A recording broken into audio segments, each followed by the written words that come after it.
Kwenza kwethu inkulu indaba yenzeke phakathi kaZimdolla kanye-ke noMthandeni emcimbini Mother of All Maskandi Festival obukade-ke ungesabatha eThekwini. Shuthi-ke uZimdolla wangena estage-ke wafika waphuca uMthandeni mic wabeke sembiza ngegama-ke elithi Fuseke.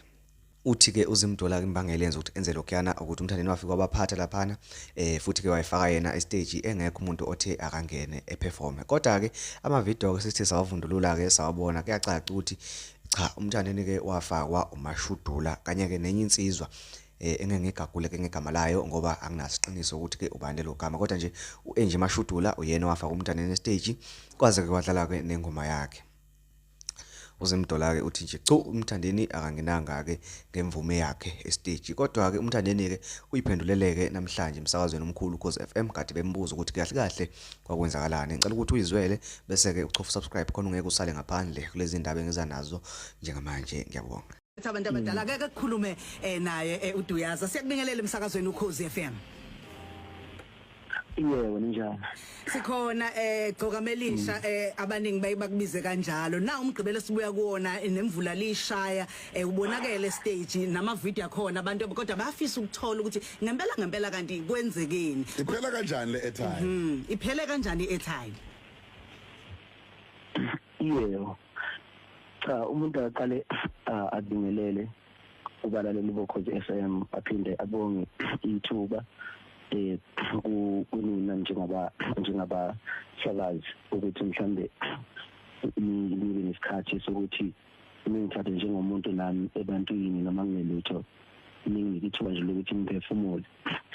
Akukuningi ngizokusho bafowethu empeleni mhlambe sonke isizwe saseNingizimu Afrika siyamuzwa udadewethu nje bekhuluma njengamanje ukuthi uyaqhubeka umuntu onolimo nenhlabathi ithuka abantu kunjiya ya so nabantu bayizwela. Angicabanga ukuthi ke nami ngingaqoka ijazi elifanayo nodadewethu ngoba mina ngumuntu wesilisa. Abantu besifazane lezi insuku sibhekene nesihlava esikhulu sokuthi bayabulawa bayahlukunyezwa kunalento okuthiwa i-GBV ukuhlukunyezwa kwabantu besifazane. Siyagqugquzela kakhulu eNingizimu Afrika ukuthi abantu besifazane abaqhubeke behlonishwe.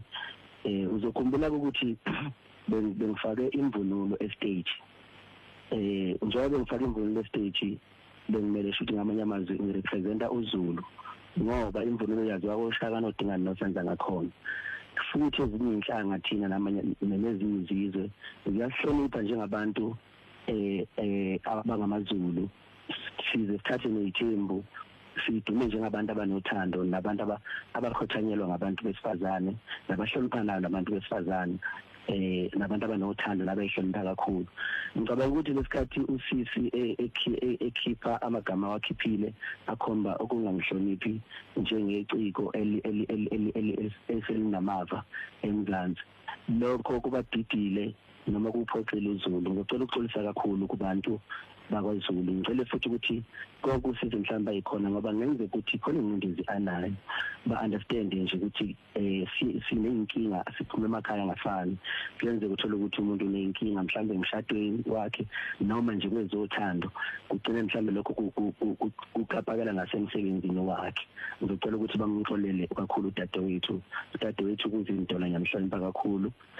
Odabeni lokuthi mhlambe nibe late angifikanga ngesikhathi ngicela ukuxolisa kakhulu lapho ngiyenzile imizamo yokuthi ngixhumane nethimba elixhumana nabo ngoba empeleni akazi bexhumane nami bengaxhumani nami bebexhumana nomfowethu uMasondo ngaba late ngo-30 minutes. Lokho kwenza ukuthi mangifika ngo7:30 kade bekufanele ngidlale ngo7 nginga ukuthi bengisuke eGoli indiza idileya lezulu linetha bafowethu.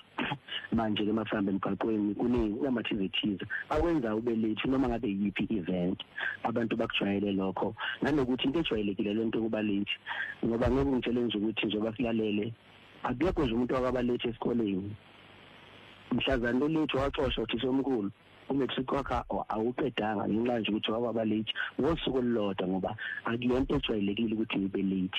Bekuyiphutha eliqalayo khona futhi kuyiphutha elijwayelekile like lenzeke kodwa beqala ukuthi libe nesigameko lapha la eThekwini nanokuthi ke sekuhlukumezeke kakhulu singabantu abangamabhinga ukuthi njalo makukhulunywa nje ngeTheku imicimbi futhi kaMaskandi kuhlale njalo kuzoba nento engcolisa igama likaMthandi engcolisa igama likaMthandeni uMthandeni aziwe njengomuntu kuthiwe ulihlaza uthiwa uMthandeni ufika unobudlova unayo yonke lento echaza nje udadewethu njengamanje kodwa ngicabanga ukuthi kunabantu abebeshutha lapha ya abebeshutha yonke into kusukela ngisuke emotweni ize ngiyofika estage ngamenyezwa estage ngabizwa igama lami kwadlalwa ngisho ingoma konke kuyavela kunobufakazi kugcwele ku TikTok ukuthi yonke into mina iyenziwe ngendlela ukuthi iyangivuna ukuthi bengangena estage ngiperform ngithena masengiza futhi ukuthi ayi engathi akwemukelekile ngathi ngixolisa futhi kubantu ngathi ayisiphelile ke eTime angibaye ngisaqeda lokho ngibe sengizwa ngomuntu engihlitha ke imic bengithi indoda empeleni mangithi ngiyaqalaza ngathola ukuthi hayi yikhekhe kanti awungase ngimoyizela ngoba ikhekhe asilisi thina singamadoda sakhuliswa ngenhlonipho saphinde sakhuliswa futhi sakufunda ukuthi abantu besifazane ngalabantu iyahlonishwa. Sakhuluma ngakho ukuhlonishwa nginembuzo emibili ngaphambi kokuthi sivale kunenye clip yakho enza ama-round lenzo kuxhumana ngazo umyayazini ufike uqale uthi angimzondi bina uZimdolla angeke ngikwazi angazi utheni wasuthi isiphu ngifaka umsindo lapho ngoba kunangane ilalele engisaze bomnyameni uyayazi leyo clip ungasho ukuthi ikusho ukuthini? Yebo kubenza lapho Lundi ngoba ngibe umuntu obhizi usukwini layizolo kwaqhamuka nabantu abazintatheli laba bama TV abebe khona futhi lapha ya baba nokumbuza ukuphosa imibuzo ethizenithi ngomuntu oyiciko ke kwesinye isikhathi izinto ngiyangibe ngokuciko ngokuhlonipha ulimi lwami kungenzeka uthola ukuthi mhlambe lokho kushoyo kungokuyiqikoza nje mhlambe bengicikoza ngakho ukukhanyisela abantu ukuthi ngempela udadewethu abangamthathi personally abazame nje ukuthi bagwinye kushisa lokho udadewethu ayikhona iqhubeka impilo yephambili. Wena ukwazi ngisho ebunyameni lokho bukusho